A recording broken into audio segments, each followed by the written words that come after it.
Assalamualaikum warahmatullahi wabarakatuh. Selamat siang menjelang sore untuk semuanya. Kembali lagi bersama saya Epul Saiful Hayat. Di sini saya berperan sebagai moderator yang akan memoderatori pemateri kita, saudari. Perkenalkan, nama saya Nandaika Mahrani dari Prodi Perbankan Syariah semester 3. Di sini saya sebagai pemateri yang akan ditemani ya bersama moderator kita begitu. Tolong dijelasin dulu nih, prolog dulu, kita mau bawain apa gitu. Ya, jadi kita itu di sini berdua akan membawakan materi yang cukup menarik nih, untuk kaum milenial. Soalnya memang untuk materi ini itu kayak memang kurang dibahas ya. Soalnya kan jarang juga ada sosialisasinya. Nah, untuk materinya yaitu konsep dasar pembiayaan berbasis riba, uh, bebas hutang. Nah, untuk lebih lengkapnya mungkin dari saudari Nanda ya. Siap. Boleh, langsung aja dijelaskan apa sih itu, uh, riba itu apa, terus kenapa sih riba itu dilarang lah di dalam Islam ya. Oke, terima kasih ya Epul sudah mau menjadi moderator saya.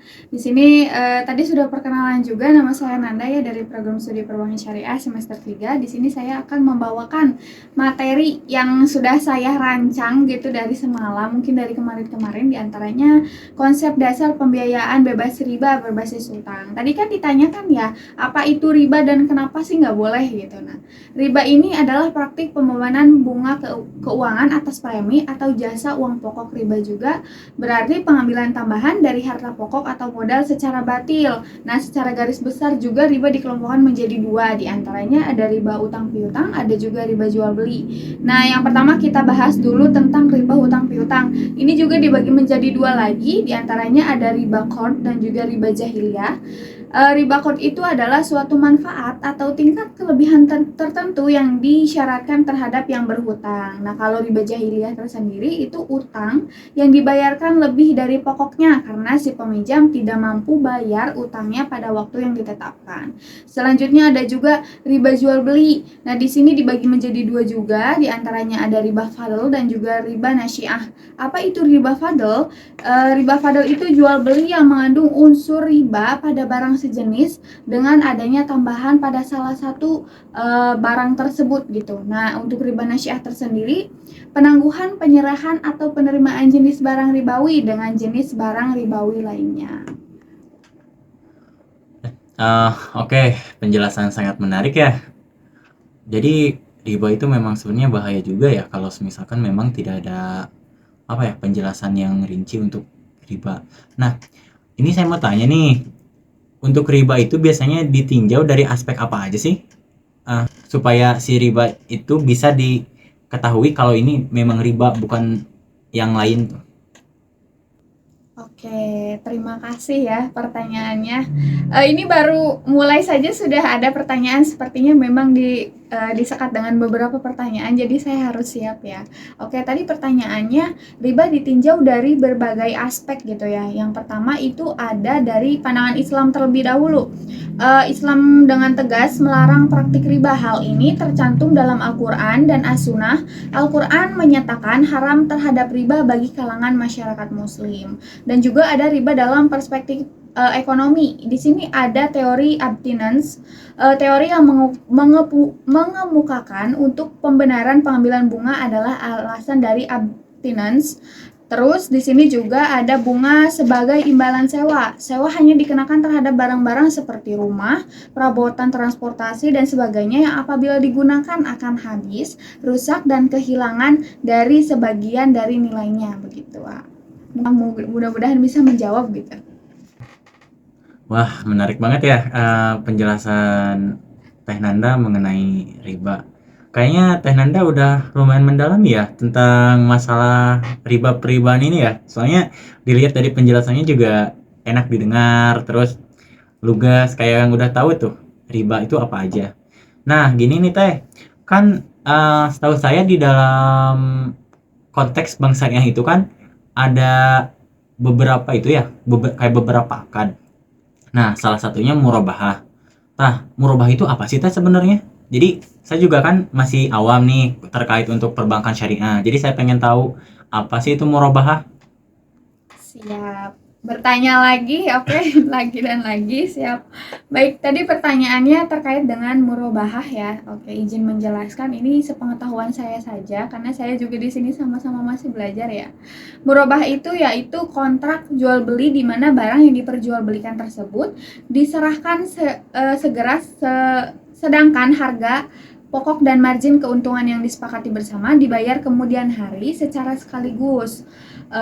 Terus dalam prakteknya, bank bertindak sebagai penjual dan nasabah sebagai pembeli dengan kewajiban membayar secara tanggung gitu. Nah, di sini juga aku izin menjelaskan ya, di sini ada rukun dan syarat murabahah. Rukun murabahah ini adalah ijab dan qabul dengan lafaz atau sighad. Terus yang kedua itu syarat murabahah dikatakan sah menurut Al-Kasani, yaitu mengetahui harga pokok jual belinya gitu. Ada juga kejelasan margin keuntungannya dan juga modal yang digunakan untuk membeli objek transaksi harus merupakan barang mid sale gitu. Dalam arti terdapat padatnya di pasaran gitu. Terus selanjutnya ada objek dari saksi-saksi dan alat pembayaran yang digunakan tidak boleh berupa barang yang dari ribawi gitu, Aipul. Semoga ya baik. Wah, menarik sekali ya pembahasan sore hari ini. Oh iya nih, setahu saya di perbankan syariah itu juga kan ada satu, nah ada satu itu ya apa sih namanya? Saya juga agak lupa lagi. Kalau nggak salah namanya itu Al-Ba'i bid Samal Ajil.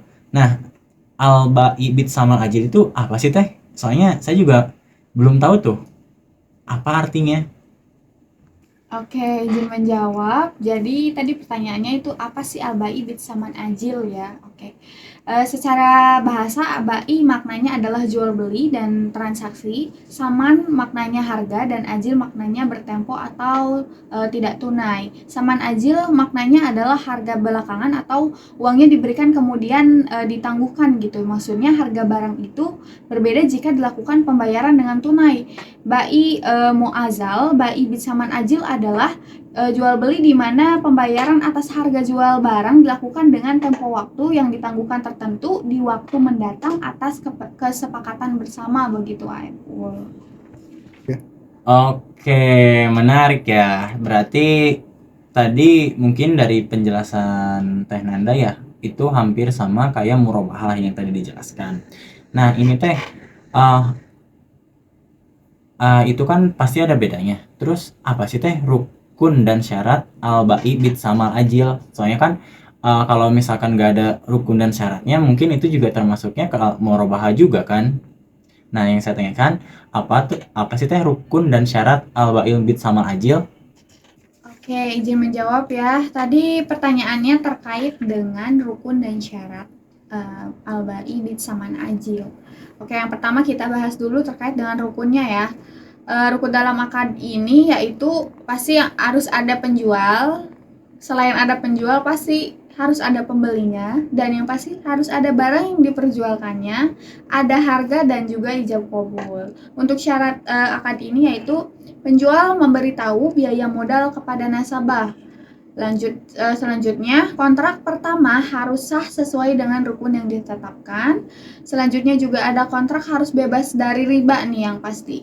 Terus ada juga penjual harus menjelaskan kepada pembeli bila terjadi cacat atas barang sesudah pembelian gitu.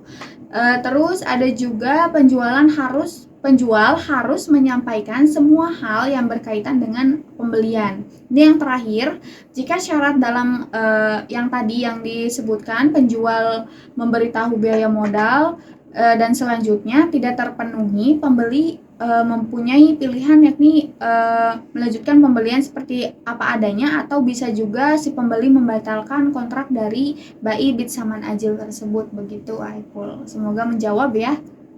Oke, terima kasih nih Teh Nanda atas penjelasannya. Dan maaf juga nih, saya banyak tanya ya Teh. Soalnya untuk materi ini memang menarik ya untuk kita bahas. Nah gini Teh, saya juga pernah dengar nih dari teman saya, katanya ada sistem ekonomi ribawi juga. Nah, apa aja sih teh dampak sistem ekonomi ribawi itu? Oke, izin menjawab ya tadi terkait dengan sistem ribawi. Oke, dampaknya ya berarti. Oke, dampaknya. Yang pertama, sistem ekonomi ribawi telah banyak menimbulkan krisis ekonomi sejak tahun 1930 sampai saat ini. Di bawah sistem ekonomi ribawi, kesenjangan pertumbuhan ekonomi masyarakat dunia makin terjadi secara konstan, sehingga yang kaya makin kaya, yang miskin makin miskin. Selanjutnya juga suku bunga juga berpengaruh terhadap investasi, produksi, dan terciptanya pengangguran. Teori ekonomi yang mengajarkan bahwa suku bunga akan secara signifikan menimbulkan inflasi. Sistem ekonomi ribawi yang telah menjerumuskan negara-negara berkembang kepada debt trap, jebakan hutang yang dalam, sehingga untuk membayar bunga saja mereka kesulitan apalagi membayar pokoknya. Terus ada juga dalam konteks Indonesia, dampak bunga tidak hanya sebatas itu tetapi juga berdampak terhadap pengurasan dana APBN begitu. Itu yang saya ketahui, hanya segitu. Mungkin semoga menjawab ya, ini pertanyaannya sangat Masya Allah sekali gitu Aiful. Oke, menarik ya nih. Mulai menarik nih pembahasannya ya. Makin kesini pembahasannya makin lumayan berat ya. Berarti memang dampak sistem ekonomi ribawi itu memang bahaya juga ya kalau misalkan memang kita nih sebagai orang awam nggak tahu apa aja sih dampaknya. Nanti takutnya kita memang terjerumus ke sana. Nah, terima kasih juga nih untuk Teh Nanda yang sudah menjelaskan. Jadi, saya juga ada nih sedikit pencerahan ya. Jadi, mungkin sedikit enggaknya saya juga tahu sistem ekonomi ribawi itu seperti apa. Nah, ini Teh, kan ada juga nih ya yang sistem ekonomi ribawi itu yang berbasis muamalah. Nah, kan kalau yang namanya muamalah itu biasanya ya identiknya dengan keislaman. Terus kan muamalah itu setahu saya kayak jual beli yang berbasis Islam. Nah, yang saya tanyakan teh, apa itu muamalah ribawi? Kan tadi udah dijelaskan dua kata Teh Nanda ya, ada sistem ekonomi ribawi. Nah, ada juga kan katanya itu sistem ekonomi muamalah ribawi. Nah, yang saya tanyakan teh, apa sih itu muamalah ribawi dan bahayanya itu apa buat kita? Oke, tadi ekonomi ribawi sekarang terkait dengan muamalah ribawi dan menanyakan bahayanya, mungkin sama saja ya dengan dampak yang tadi ekonomi ribawi. Yang pertama ada bahaya bagi akhlak dan kejiwaan manusia. Bisa melihat kepada aturan dan sistem riba didapatkan dalam itu menyelisihkan akhlak yang luhur, salah satu dosa besar yang diperingatkan oleh Allah Subhanahu wa taala dan Rasulnya begitu. Selanjutnya ada juga bahaya dalam masyarakat dan kemasyarakatan dan sosial. Riba memiliki implikasi buruk terhadap sosial kemasyarakatan karena masyarakat yang bermuamalah dengan riba tidak akan terjadi adanya saling membantu, dan seandainya ada pun karena berharap sesuatu dibalikan sehingga kalangan orang kaya akan berlawanan dengan menganiaya yang tidak punya begitu. Selanjutnya juga ada bahaya terhadap perekonomian. Krisis ekonomi yang menimpa dunia ini bersumber secara umum kepada hutang-hutang riba yang berlipat-lipat pada banyaknya perusahaan besar dan kecil. Lalu banyak negara modern mengetahui hal itu sehingga mereka membatasi persentase bunga ribawi. Namun hal itu tidak menghapus dari bahaya riba begitu. Selanjutnya juga menghancurkan karakteristik pembentukan masyarakat Islam. Sistem ini mencabut dari hati seseorang perasaan sayang dan rahmat terhadap saudaranya. Lihatlah kreditor, pemilik harta senantiasa menunggu dan mencari serta berharap kesusahan menimpa orang lain sehingga dapat mengambil hutangnya sendiri begitu Aiful. Oke, terima kasih nih untuk Teh Nanda yang sudah memaparkan materinya dari awal sampai akhir tentang bahayanya riba. Oke, mungkin untuk sesi selanjutnya ya, saya akan buka sesi tanya jawab nih untuk kawan-kawan yang memang sekiranya dari materi yang Teh Nanda tadi sampaikan, barangkali ada yang mau ditanyakan, boleh langsung lewat kolom komentar aja ya. Nanti saya langsung lihat pertanyaannya. Dan nanti insya Allah akan langsung saya tanyakan ke Teh Nanda. Nah, sembari menunggu pertanyaan dari kawan-kawan, Saya mau kasih minum dulu nih, kasihan dari tadi terus menjelaskan tuh ya sampai mulutnya kayak yang berbusa. Mangga teh minum dulu sama sambil sekalian nunggu dulu pertanyaan dari kawan-kawan ya. Oh, ada nih, udah ada masuk nih satu pertanyaan. Pertanyaan dari Muhammad Jainuddin. Ini pertanyaannya cukup menarik nih Teh ya. Pertanyaannya, saya merupakan mahasiswa yang mendapat kiriman uang dari ATM bank konvensional. Apakah itu termasuk riba atau bukan Teh? Nah, itu pertanyaannya Teh. Mau jawab atau mau ditampung dulu Teh? Jawab aja mungkin langsung ya. Oh, siap, langsung dijawab. Mangga Teh Nanda. Oke. Ini sudah ada pertanyaan ya. Ini tadi ditawarin minum, saya menghargai ya. Memang peka ya, saya dari tadi memang ingin minum gitu. Ini diminum dulu ya, A. Oke. Izin menjawab, tadi katanya saya merupakan mahasiswa yang mendapat kiriman uang dari ATM bank konvensional. Apakah ini termasuk riba? Oke, izin menjawab. Apakah ini termasuk riba? Bank dalam kasus ini berperan hanya sebagai penjual jasa, yakni jasa ATM. Tidak ada transaksi utang piutang di sana, melainkan hanya jasa pengiriman transfer. Dengan demikian, kasus ini tuh nggak termasuk riba karena ATM tidak termasuk dalam bab riba begitu, Aipul. Semoga menjawab juga ya kepada tadi penanya begitu. Oke, terima kasih Teh Nanda ya untuk jawabannya. Nah, barangkali untuk saudara Jainuddin ya, pertanyaannya nih udah dijawab sama Teh Nanda. Barangkali memang kurang jelas dari jawaban Teh Nanda, nanti bisa langsung DM aja ya ke Instagramnya Teh Nanda, atau enggak boleh nanti kalau ketemu ya ditanyain lagi tentang pertanyaan yang tadi.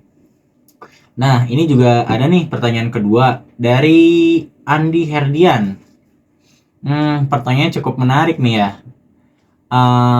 Pertanyaannya itu, mengapa dalam akad dan transaksi perbankan syariah tidak termasuk kategori riba? Oke, mangga Teh Nanda mau dijawab sekarang? Siap. Oke, siap. Siap, izin menjawab. Pertanyaannya tadi, mengapa dalam akad dan transaksi perbankan syariah tidak termasuk kategori riba? Oke. Perbankan syariah di Indonesia melarang adanya riba sebagaimana diatur dalam Undang-Undang Nomor 21 Tahun 2008 tentang Perbankan Syariah karena riba bertentangan dengan ajaran Islam. Sedangkan bank syariah adalah bank yang menjalankan kegiatan usaha dengan prinsip Islam, prinsip syariah, dan tidak boleh bertentangan begitu, Aipul. Oke, terima kasih nih Teh Nanda udah memaparkan ya jawaban dari pertanyaan Andi tadi. Ini ada pertanyaan terakhir nih Teh, sebelum kita closing statement. Jadi pertanyaan terakhirnya itu dari A Saiful ya. Pertanyaannya itu, apakah kelebihan pembayaran utang termasuk riba? Mohon dijawab ya Teh. Oke, ini terakhir berarti ya, tidak ada lagi yang bertanya karena Iya. waktu perjalanan kita cukup panjang sepertinya. Oke, persingkat saja ya, tadi pertanyaannya tentang apakah kelebihan pembayaran utang itu termasuk riba. Oke, Islam tidak memperbolehkan dalam perjanjian utang piutang adanya unsur kelebihan pada saat mengembalikan hutangnya karena termasuk dalam kategori riba. Sementara riba jelas sangat diharamkan oleh Allah Subhanahu wa taala, artinya dan Allah menghalalkan jual beli dan mengharamkan riba begitu. Itu dipaparkan dalam surat Al-Baqarah ayat 275. Itu yang saya ketahui hanya segitu ya, karena pengetahuan saya juga belum terlalu dalam begitu dan juga pemateri. Semoga puas dengan jawaban yang saya sampaikan begitu. Oke, terima kasih nih Teh telah menjawab pertanyaan terakhir tadi ya. Siap. Dan memang dilihat juga waktu udah lumayan ya, nggak kerasa. Sudah panjang sekali Iya. ternyata ya. Udah panjang ya, mungkin terlalu panjang juga sih buat podcast. Takutnya nanti teman-teman juga ngantuk kalau kepanjangan. Mungkin itu ya Teh. Terima kasih mungkin dari saya Teteh mau memaparkan ilmu yang Teteh punya tuh untuk kita yang belum tahu mengenai riba. Soalnya untuk riba itu memang bahaya juga kalau misalkan kita nggak tahu. Dan untuk kawan-kawan tadi yang bertanya yang 3 orang, semoga puas dengan jawaban dari Teh Nanda. Mungkin untuk podcast kali ini kita akhiri sekian ya. Soalnya Teh Nanda juga katanya ada urusan lagi. Siap. Ya udah, terima kasih ya Teh sudah mampir ke sini. Mungkin kita akhiri podcast ini dengan bacaan hamdalah bersama-sama. Alhamdulillahirrahmanirrahim. Saya Epul Saiful Hayat selaku moderator. Dan saya Nanda Eka Maharani sebagai pemateri. Kami pamit undur diri. Wassalamualaikum warahmatullahi wabarakatuh.